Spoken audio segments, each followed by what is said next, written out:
Good morning, everybody. It's the Golf Pro Drive-In, and this morning we're going to talk about golf balls. But before we get started, I'm going to tell you a little story about bowling. Now, I might bowl I probably go bowling 2 to 3 times a year. I'm not a good bowler. I would probably be like an 18 to 20 handicap bowler. It's like an average bowler, I guess. But I look like I know what I'm doing. I have pretty decent form. If you watched me and had never seen me bowl or didn't look at my score, you'd probably think, he's decent. Like, he must know what he's doing. But I probably average around, each time I go, probably around 160. I roll a straight ball. And when I get to the bowling alley, I got to rent shoes and just pick up a ball off the shelf just like anybody else. And however, this is the point that I'm trying to make, and I'm going to relate this to golf balls. If somebody saw me bowling and they came along and they said, "Man, you got pretty decent form. What kind of score do you bowl?" And I say, "Well, I average 160. I've rolled as high as a 220, and other times I might roll a 120." And if he said to me, "Yeah, I see that. You know what? If you had a better ball, if your ball was weighted properly, or the right amount of wax or whatever was applied to that ball, I could get you to where you'd probably average closer to 220 instead of 160. And then the rest of that, you could work on your technique to get a little bit better. But just the ball alone would make a difference." Now keep in mind, I only bowl like 2 to 3 times a year.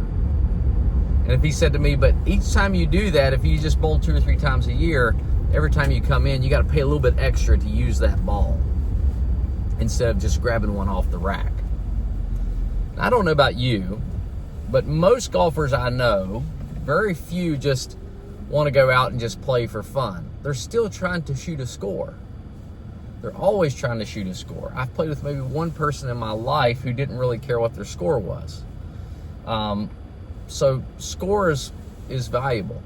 So back to this guy. If he told me that, "Hey, I can make this ball specifically for you and it'll help you bowl better, but you got to pay a little extra to rent this ball each time you come out," I'm totally renting that ball. I'm going to get that ball because I know that it's going to help me bowl a better score.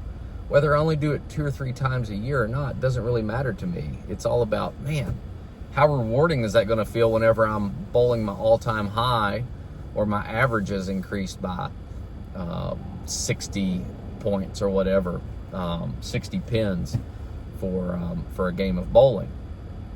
All right, now how does that relate to golf balls? Well, first thing I'll tell you is if you get fit for golf clubs, you need to get fit for your golf ball as well. Because like bowling, the golf ball might very well be the most important piece of equipment in your bag. Why? Because you use it on every single shot. You use a driver max 14 times around.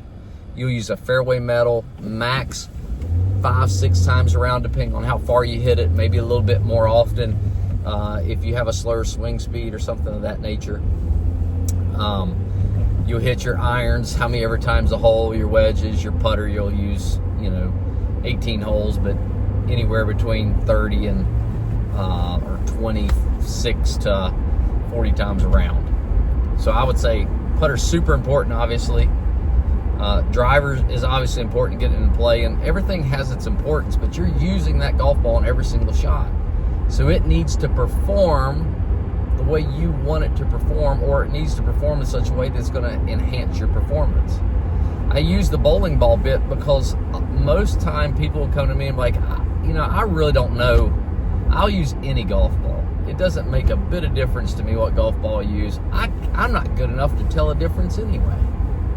Contraire.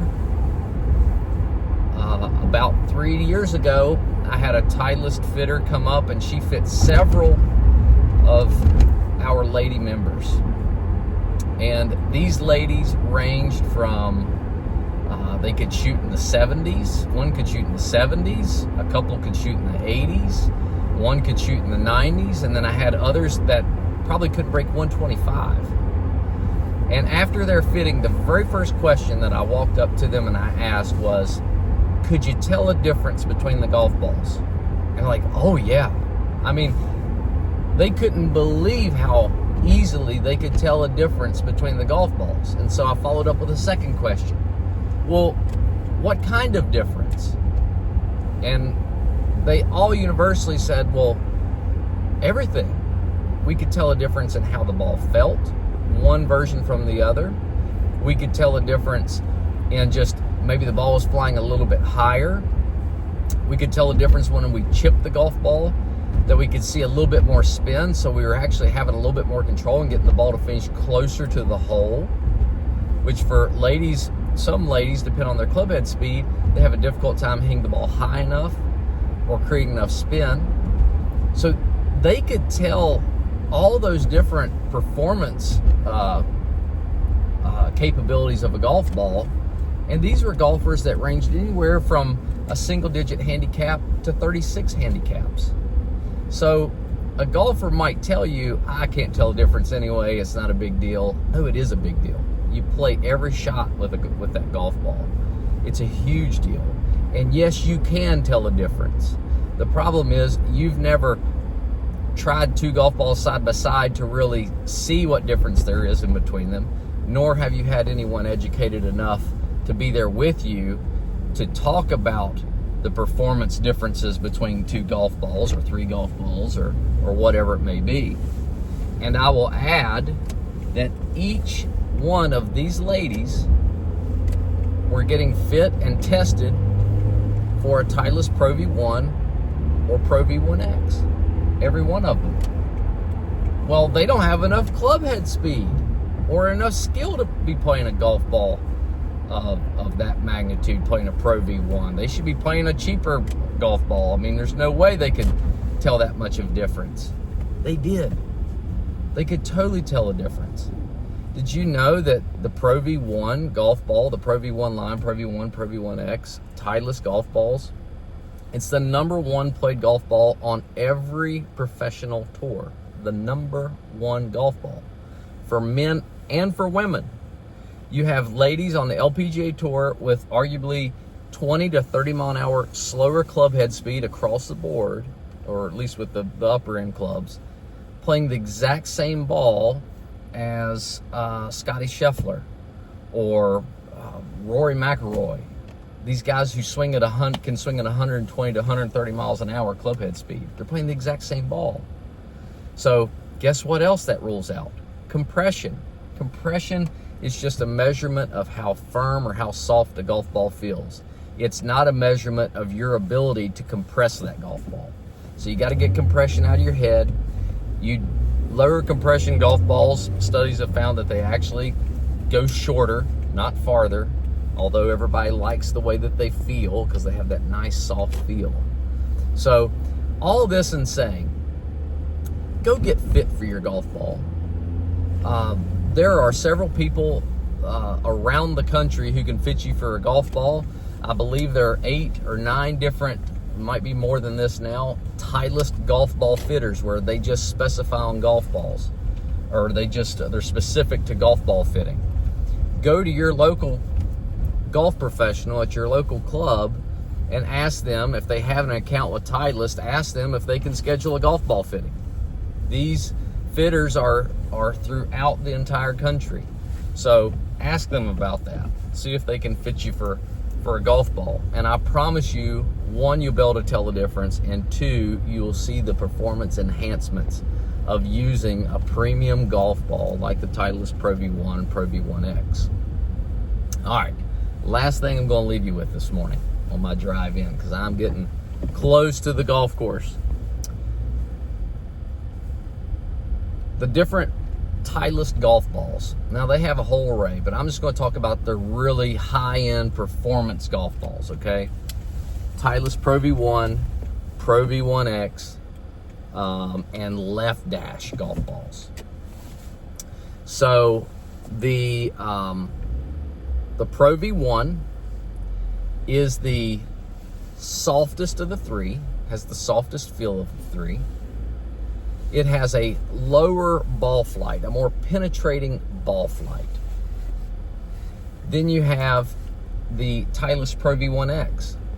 It is a higher flying golf ball than the Pro V1. And it has a firmer feel and about the equivalent in spin of the regular Pro V. It might spin a little bit more, but both of them have very low driver spin. They have a little bit of, they have good approach distance spin coming into the greens, and then they have very high spin around the greens on short game shots. The last ball is the Pro V1X left dash. Pro V1X left dash is the highest flying, a little bit higher than the Pro V1X, the firmest cover, but the lowest spin. I mean, this golf ball, player like me, it does not spin enough for me. So it has very low spin, high flight, so you're going to be able to stop this ball more because it's coming in from a high angle on a very strong descending angle because it's coming in for so high versus just spinning it a lot. And normally you see really high ball speed players like a Bryson DeChambeau playing this golf ball because it helps cut back their spin. So that's just a little gauge of difference there. And I'm telling you, just like the ladies, you can tell a difference between each of these golf balls. You could put them on a putting green and you're going to be able to tell the difference between which one feels softer or which one feels firmer. You can go hit short game shots where you can tell the difference in the ball's stopping ability, a little bit more spin. It might have a little bit more check when you chip it onto the green. You might see that ball stop a little bit closer to the hole versus running out past it. Same thing on wedge shots and approach shots coming into the green. And then you could go back and hit these balls side by side with driver, and you'll see that one might be a little bit longer than the other based off of whatever your playing characteristics are. But by and large, they're going to finish very similar in terms of overall distance. But at the end of the day, if you go through that process of hitting putts, chips, pitches, bunker shots, hitting some approach shots, and then hitting full length shots, you're going to start to see that there are some performance differences for your specific game across the board between each golf ball. And there's going to be one that's going to be slightly ahead above all the rest, and that's the golf ball that you need to play. And if you go to a good fitter, or if you get one of the Titleist Golf Ball Fitters to come into your club, I promise you they're going to help you pinpoint which is going to be the best ball for you. And it's going to be a difference maker for your game, because you can experience the performance, and you will experience the performance of the quality of golf ball that Titleist makes. So, hope that's of help to you. Golf ball, super important. And if you're able to get a little bit more of an enhancement in your performance on the golf course that's going to lower your scores, and it's worth an extra few dollars to get that, you're going to pay for it. I would. I think everybody else probably should too. It's worth it just for your overall enjoyment of the game. So get fit for your golf ball. Get a Titleist golf ball. It's the #1 ball in golf for a reason. It's the #1 ball on tour for a reason. Take advantage of the reasons behind that, because it's going to help with your performance. Last thing, it's still cold. Most of my audience probably lives in Virginia, which is where I live. It's cold, it's icy, it's still cold here on Friday morning. I'm over it. I'm ready for some heat. I'm ready for it to be hot so we can play golf. We haven't played golf in over a week now. Got more snow coming, but I'm staying warm. I got double layers on this morning of FootJoy Performance, plus my FootJoy Polo here, 2 layers, and the Hydro Tour rain jacket. Man, wind not penetrating, snow, rain not getting to me. I'm warm this morning, and I'm going to stay dry because of my FootJoy apparel. So run to the store, grab some of that as well. Thank y'all for tuning in. We'll see you again next week. It's a Golf Pro Drive.